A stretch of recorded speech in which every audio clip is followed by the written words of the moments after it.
Turn on your screen. The noise is immediate, a calculated symphony of outrage. On one channel, a face contorted with righteous anger calls him a savior, a bull in the china shop of a corrupt establishment. Click. On another, a face etched with sophisticated fear calls him a tyrant, the final death knell of a fragile republic. The graphics are bold, the music is ominous. Pundits, their voices sharpened to a fine point, trade blows like prize fighters, their talking points polished and ready. They paint a picture of a nation on a knife's edge, a country cleaved in two, where the upcoming election is nothing less than a battle for its very soul. This is the story you are told. It is a simple, compelling, and utterly deceptive narrative. And tonight, I am asking you to turn it off. What if I told you that this grand spectacle of political warfare, this epic struggle between Donald Trump and his legions of opponents, is not the war itself? What if it is merely the opening act, a brilliantly orchestrated piece of theater designed to hold your attention? What if I told you that while you are passionately choosing a side, hating your neighbor for their yard sign, and believing you are fighting for the future of democracy, you are, in fact, being played? You have been led to believe this is a war for the soul of the nation. This is a fundamental misunderstanding. This is a war for the control of your mind. Picture a boxing ring, bathed in harsh, garish light. In one corner, the brash, unpredictable brawler, Trump. In the other, his polished, institution-approved opponent. The crowd, that's us, is a roaring sea of faces. We buy tickets. We wear the colors of our chosen fighter. We scream ourselves hoarse, fueled by the commentators who tell us that everything we hold dear is at stake. We wager our emotions, our relationships, our peace of mind on the outcome. But what we don't see, what we are never meant to see, is the person standing in the shadows behind the ropes. Look closer. He is a portly figure, his face obscured by the smoke of an expensive cigar. And if you could see through the haze, you would notice something terrifying. He is giving signals to both fighters. A slight nod to one, a discreet hand gesture to the other. They are not fighting each other. They are performing for him. And for every punch they throw, for every roar from the crowd, his wallet gets fatter and his control over the entire arena grows stronger. This isn't a collapse. This is a controlled demolition. The chaos you see on your screens is not a sign that the system is broken. It is a sign that the system is working exactly as intended. Let us be clear. Donald Trump is not the great disruptor of the system. He is its most effective catalyst. He is the lightning rod they have prayed for. His very presence, his every tweet, his every rally generates an incredible amount of energy. Anger, fear, devotion, hatred. This energy is a resource, a smokescreen. While the media, and by extension you, were consumed 24/7 with the latest palace intrigue or cultural outrage, what was happening in the silence he created? While you were arguing about pronouns and statues, they quietly passed trillion-dollar relief packages that bailed out corporations and banks, not you. The funds were printed out of thin air, devaluing every dollar in your pocket. This is not a partisan issue. It happened under both sides of the aisle. The faces change, the policies remain the same. While you were frantic about saving democracy from authoritarianism, that very fear was used as the justification to erect the most sophisticated censorship apparatus in modern history. Tech giants, in perfect lockstep with government agencies, began to decide what qualifies as misinformation, silencing inconvenient voices under the guise of public safety. The irony is so bitter it could choke you. In the name of fighting a perceived tyrant, a far more insidious, faceless tyranny of information control was normalized. Cui bono? Who benefits from this? Not the people. The lie they sell you is that one side represents freedom and the other, fascism. The truth is far simpler and far more sinister. Both sides are leading you to the exact same destination, a world with a more powerful, centralized government, fewer individual liberties, and an economy dominated not by small businesses and a thriving middle class, but by a handful of monolithic corporations who author the legislation that governs their own industries. They do not fight one another in the halls of power. They dine together at the same exclusive galas after the cameras are off. Their children attend the same schools. They sit on the same corporate boards. Their only real disagreement is about who gets to hold the microphone and tell you who to hate.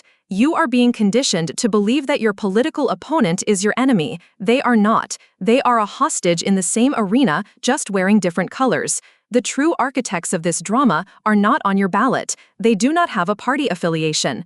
Their allegiance is to a single, unspoken agenda that transcends national borders and election cycles. So I ask you again to step back from the circus, take a breath, put down the red banner, put down the blue one, and for a moment, just watch the show from the outside. Stop asking yourself which performer you like more. Start asking the only question that matters. Who built the stage? Who sold the tickets? And who is the silent, smiling manager in the corner, profiting from every drop of blood and sweat spilled in the ring? If the politicians we see are merely actors, then who is the director? Who writes the script for this grim pantomime and reaps the rewards? In our next chapter, we will pull back the velvet curtain. We will dare to look directly at the faces of the true puppeteers. You asked who built the stage. You asked who writes the script. The question assumes the answer is a person, a single shadowy figure like the man with the cigar. The truth, as always, is both simpler and more disturbing. Power of this magnitude is not held by a single man. It is held by a system, an interlocking directorate of three faceless pillars that form the unseen government of our world. Forget the White House. The real decisions are not made in the Oval Office. They are made in the glass and steel boardrooms of Lower Manhattan. They are not debated on C-SPAN. They are formalized in closed-door conferences in the Swiss Alps.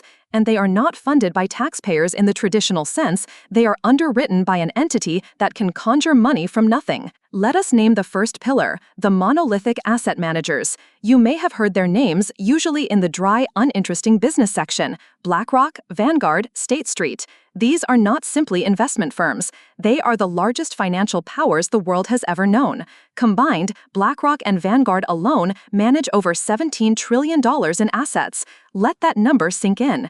It is a sum larger than the annual economic output of every single nation on Earth except for the United States and China. They are the largest shareholder in 88% of the companies in the S&P 500. Do you understand what that means? It means when you watch the news, they own a controlling stake in the media conglomerate. When you buy food, they own the agricultural giant and the grocery chain. When a war begins, they are the largest shareholder in the defense contractors who build the weapons.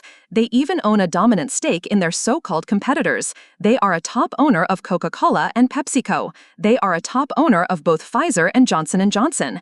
This is not capitalism. This is a cartel, a central planning committee for the entire corporate world operating under the guise of fiduciary duty.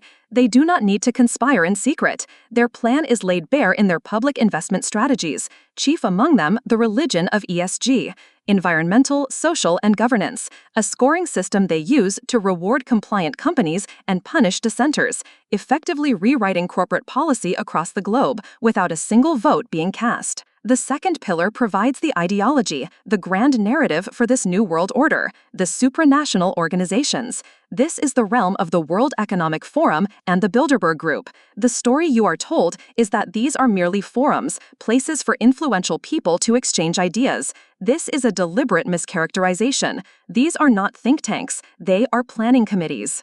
It is here, in Davos, that the political actors you see on television are given their marching orders. It is here that the agenda is set. It was the founder of the World Economic Forum himself, Klaus Schwab, who openly championed the Great Reset. It was his organization that promoted the now infamous and chilling vision for the year 2030. You will own nothing, and you will be happy. This was not a mistake. It was a declaration of intent. They published the blueprints for our future in glossy reports, confident that almost no one will read them. They tell you they are building a more equitable and sustainable world. But you must learn to translate their language. Equity means equal outcomes managed and distributed by them. Sustainability means rationing and control over your consumption.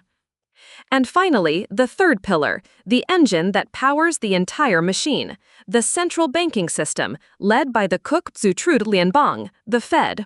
You were taught that the Fed is a government agency tasked with keeping the economy stable. This is perhaps the greatest deception of all. The Fed is a private banking cartel granted a monopoly by Congress to create the nation's money supply. It is accountable to no one. Since the manufactured crisis of 2020 alone, the Fed has expanded its balance sheet by over $5 trillion.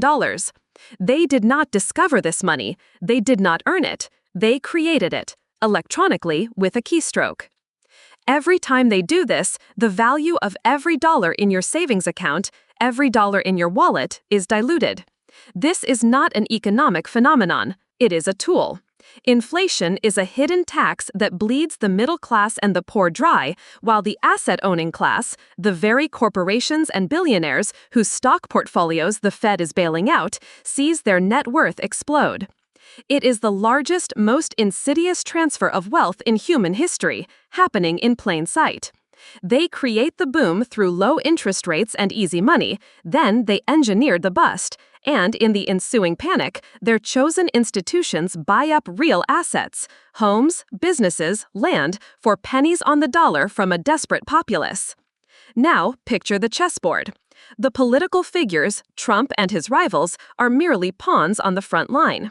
Their function is to create noise, to clash violently, to distract you and absorb your emotional energy. Behind them are the rooks and bishops, the monolithic corporations, the media empires, the tech giants, moved into position by the asset managers. Their function is to control the flow of information and commerce. But the players, the hands moving the pieces, are the interlocking leadership of these three pillars: finance, ideology, and currency creation. They sit in the dark, far from the board, directing the game. They do not care which pawn falls. They only care that the game continues, because with every move, their control over the board deepens. The king, of course, is you, and you are being systematically guided into checkmate. The pandemic was not merely a tragedy, it was a fire drill for their agenda. It was the perfect real-world test of the problem-reaction-solution dialectic. Create the problem, a virus. Magnify the public reaction, fear, amplified 24/7 by the media they own. Then provide the solution you wanted all along: unprecedented government spending, digital surveillance through contact tracing, the normalization of papers, please, in the form of vaccine passports, and the crushing of small businesses who could not survive the lockdowns while their corporate giants thrived on delivery services. Do not misunderstand. The goal is not just to make them richer. That is a byproduct. The goal is the structural demolition of the independent middle class. They do not want a world of property owners and small business entrepreneurs. They want a world of perpetual renters, entirely dependent on a handful of megacorporations for their jobs, their housing, their food, and their information. A world where dissent is not only impossible, but unaffordable. We have now identified the players and their primary weapon of managed chaos.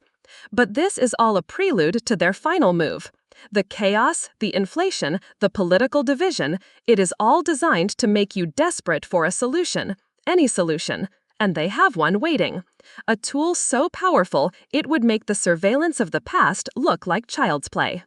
A tool that could digitize their control, finalize the destruction of your economic sovereignty, and lock you into their system forever. In our next chapter, we will explore the final piece on the board, the digital shackles they are forging for your financial soul, and more importantly, how you can begin to break them.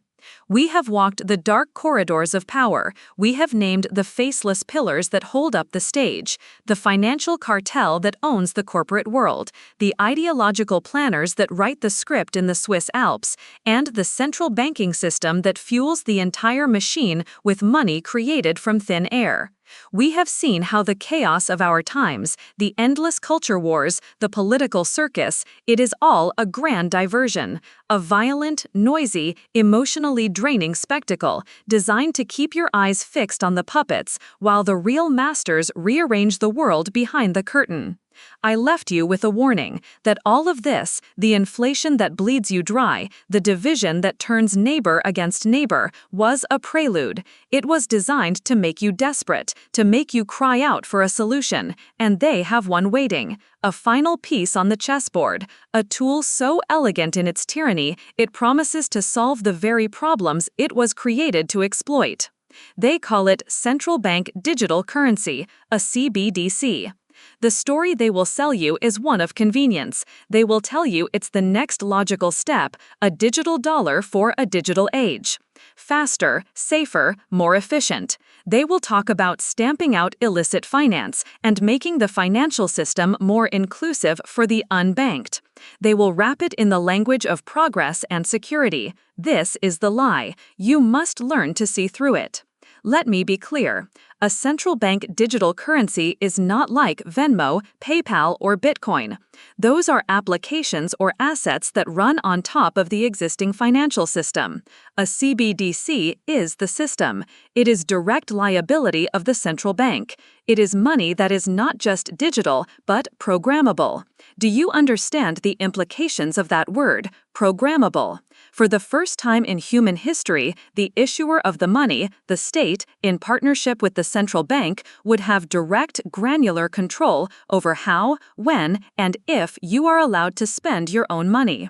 This is not a conspiracy theory, it is an admission. In public forums, the leaders of this new world have been remarkably candid. Agustin Carstens, the general manager of the Bank for International Banks, the central bank for all other central banks, said it himself. He stated that the key difference between cash and a CBDC is that with cash, they don't know who's using it, but with a CBDC, the central bank will have absolute control. His words, not mine. Absolute control. Picture your bank account in this new world. It's not a bank account. It's a government-issued digital wallet on your phone. You go to buy a steak, but a message flashes, transaction denied. You have exceeded your monthly carbon footprint allowance. You try to buy a plane ticket, but you are flagged for traveling too frequently. Perhaps they decide your savings are a form of hoarding during an economic downturn, so they simply program an expiration date on your funds to force you to spend. Did you donate to a political protest they disapprove of? They don't need to freeze your bank account through a court order. They can simply turn off your money with a keystroke. This is the convergence of all their agendas. Remember the ESG scores, environmental, social, and governance, that the asset managers like BlackRock use to discipline corporations? A CBDC allows them to apply a similar social credit system to every single citizen. It is the final brick in the wall of a digital prison, one where the bars are invisible but absolute. Your compliance becomes the currency. Your freedom becomes the price. This is the world where you will own nothing and you will be happy, because happiness will be the only state your programmers allow you to afford. And now, look back at the political stage. Look at the chaos between Donald Trump and his opposition. Do you see now why it's so essential to their plan?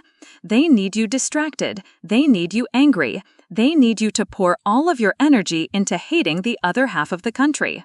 They want you arguing about pronouns and statues and whether a former president is a savior or a demon, because while you are fighting their culture war, they are quietly building the infrastructure of your enslavement.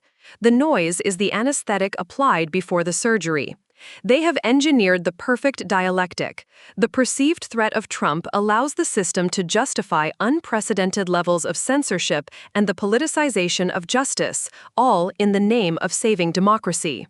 Meanwhile, the failures of the current administration, the raging inflation, the supply chain breakdowns, create the desperation for a reset of the financial system. Cui bono? Who benefits? Not you. Regardless of who wins the next election, the outcome is predetermined: a more powerful, centralized government, a less free, more dependent citizenry. They want you to choose between the red pill of the Republican Party and the blue pill of the Democratic Party. But you must understand this truth. Both pills keep you in the matrix. Both pills are designed by the same architects to keep you plugged in, to keep you feeding your emotional and financial energy into a system that is harvesting it for its own purposes. The true choice, the only choice that matters, is not between Trump and his rivals. It is between freedom and control, between sovereignty and serfdom. This is the moment of awakening, the moment Neo sees the world not as buildings and people, but as cascading green code. The fight is not on your television screen. The fight is for your mind, your agency, and your ability to transact freely. The consequences of remaining asleep are not another 4 years of a president you don't like. The consequence is the permanent installation of a system of control from which your children may never escape. So what do? We stop playing their game. Turn off the television. The cable news anchor is not your friend. They are a paid actor reading a script written by the corporations their network is owned by. Stop hating your neighbor because of the sign on their lawn. Their fear and your fear are being manufactured by the same source and aimed at each other. They are a prisoner in the same matrix as you. You must become your own intelligence agency. Research these terms for yourself: CBDC, the Great Reset, ESG. Read the documents from the WEF and the BIS. They are hiding their plans in plain sight, confident in your apathy. And then you must act, not with rage, but with purpose. Use cash whenever you can. It is a tool of anonymity and freedom they despise. Support local businesses, the farmer, the butcher, the craftsman, who are not beholden to the monolithic asset managers. Build resilient communities. Know your neighbors. Create networks of mutual support. Prepare for a world of economic instability, not as a victim, but as a sovereign individual. Waking up from this illusion is no longer a choice. It is your most vital task. In our next chapter, we will pull back the curtain on the system's most profitable and devastating racket, the intimate, unbreakable link between foreign wars and domestic bailouts. Have you ever wondered why, every time Wall Street needs trillions, a new conflict conveniently erupts on the other side of the world? Follow the money, and it will lead you to the war machine.